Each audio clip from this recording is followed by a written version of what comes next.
voilà Tassirou sànq yaa ngi commencé anticiper woon nga ba tudd ligne d'attaque bi comme ni ma ko waxee ñun étudier nañ fii ligne par ligne te bi ñu ñëwee ci attaque bi combinaison yi ñu fi wax yëpp gis nañ fa Lamine Dieng jëloon nañ ko fi jour boobu moo nekkoon suñu invité du spécialiste ba ni ñu combinaison attaque bi baaxul wax na ko Joseph Koto bi mu ñëwee jour match bi loolu la teg yow Tassirou Diallo yow. waaw mais man damay revenir si d'abord si suñu équipe avant may ñëw si Ivoirien parce que Ivoirien yi dama ne dañ ñu piégé d'abord parce que ñun suñu équipe d'abord soo xoolee ñi nga xamee ne ñoom ñoo démarré woon match bi à Abidjan majeure partie bi ñëwoon si équipe bi. donc déjà défense bi am na 3 changements. oui 3 changements milieu terrain bi ak si attaque bi. donc bon ñun amaguñu woon équipe ñun ñu ngi woon à la recherche d'un groupe. et que bon loolu d'abord rek perturbé na équipe bi nga xamee ne moom la ñu indi soo xoolee ñu joué woon fee y a 6 et que l'équipe de la Côte d'Ivoire bi ñu ñëwee dañ ñu bàyyi ak jeu bi en première mi-temps xool ñu def ils ont joué en 4-3-3 taxaw xool équipe bi indi beaucoup de perturbations suñu biir en deuxième mi-temps bi ñëwee les Ivoiriens ont changé leur dispositif tactique en jouant en 4-2-3-1 soo xoolee dañu joué en 4-2-3-1 dañu avancé Yaya Touré indi Cheikh Thioté ak maestro Zekora jël léegi benn excentré jël Yaya Touré def ko en numéro 10 yokk beneen excentré bàyyi fa Didier Drogba. xam nga yaa ngi wax loolu ça veut dire que Lamouchi dafa lire match bi xam ne ñu ngi ci deuxième mi-temps. Sénégal mi ngi am retard 2 buts. deuxième mi-temps ça attaqué.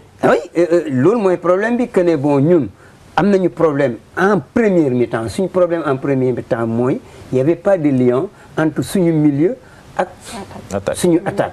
parce que attaque bi au milieu des excentrés soo xoolee dañu boucher fi nga xam ne benn rek moo doon problème mooy que ne Moussa Sow moo dugg si biir bàyyi le couloir à Zarko Touré bi nga xam ne sur le plan offensif il n'a rien apporté à l'équipe dara la apporté wul si équipe bi chaque fois su ñëwee même su koy centré bal bi si kaw gars yi parce que foofu da nga war a jël ballon bi travailler dem soo demee tu attaques le premier poteau gars yi génn nga passe centralité wala nga def donc indiwul ballon bi fi nga xamee moom la ko war a indi kii si beneen bi mooy que milieu terrain bi deuxième ballon yëpp Ivoiriens yi ñoo ko doon gagné et dans le haut niveau actuellement le football ça se gagne là-bas. waaw mais Tassirou dañuy ñëw ci composition de départ équipe bu Sénégal est-ce qu'il y a eu erreur ci composition équipe bi wala. mais on peut dire oui que ne mën na am erreur parce que erreur bi moom mooy ne. fan la mën a amee mooy c'est d'abord man tey jii su fekkoon ne newoon naa si staff bi wala bokk si waxtaan beeg yi mais lu tax su fekkee kii mënuñu woon avancer Ndiaye Souaré comme ñun dañu bëgg a dugal but ñu koy avancer jouer ak deux attaquants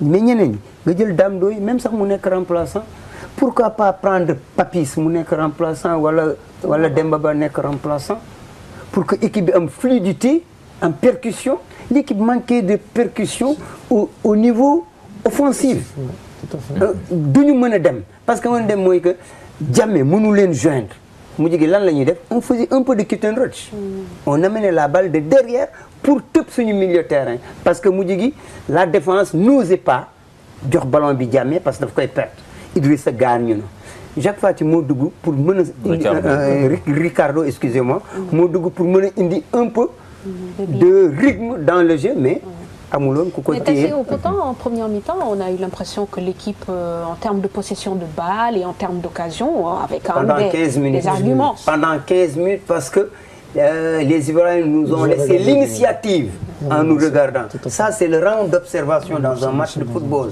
Tu laisses l'initiative à l'équipe adverse et il y avait un bon groupe pour récupérer la balle parce que en ce moment on ne pouvait pas trouver les intervalles et les espaces lan moo doon am ay dóor yoo xam ne même nit ñi sax dañuy wax waaye lu tax waa ji dóor mais parce que waa ji amul fu mu war a mën a jaar pour mën a dóor pour mën a jàll donc tir kii ak benn reprise bu Moussa Sow def ay kii te Moussa Sow fi mu ko doon defee xoolal foofu mu ko doon defee fan la il était en embouteillage avec les attaquants, les deux avançants.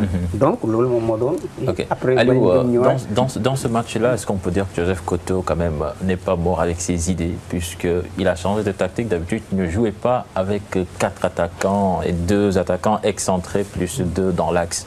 Tout à fait, parce que souvenons-nous que sur ce même plateau, nous en avions parlé. On a parlé beaucoup de resserrement des lignes, du choix des hommes qui animent le jeu. Et aujourd'hui, c'est ça le vrai drame du Sénégal. Depuis 2-3 ans, nous perdons sur le choix des hommes. On ne fait pas de choix judicieux, on ne choisit pas le meilleur profil en fonction de des adversaires que nous avons. Effectivement, sur ce match, on a joué avec 3 attaquants de pointe. Papis Demba Cissé, Demba Ba et Moussa Sow sont tous les 3 des attaquants de pointe.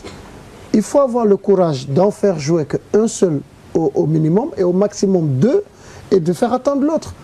Quitte à ce que et faire jouer à fond la concurrence. Si au bout de 60 minutes, un des 2 ne marque pas ou ne se crée pas d'occasion, vous le sortez, vous mettez l'autre attaquant. Et nous jouons sur le couloir avec la percussion. Ndiaye Souaré a été un des meilleurs hommes sénégalais de ce match.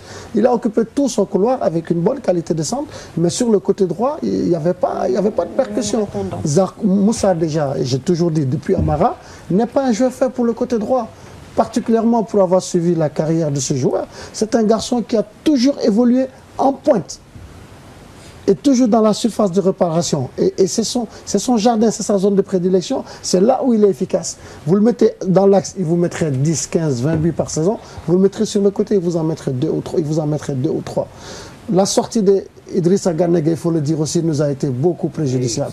Parce que dans les interceptions, dans le jaillissement, c'était un des rares qui jouait dans les intervalles. Parce que justement, la Côte d'Ivoire ayant pris la liberté de nous laisser le jeu, a fermé complètement le jeu avec 2 rideaux défensifs. C'est pour cela qu'on avait l'impression que Didier Drogba jouait libéraux par moment. Ça, toutes les actions offensives de danger ont été dégagées par Didier Drogba. Et parce que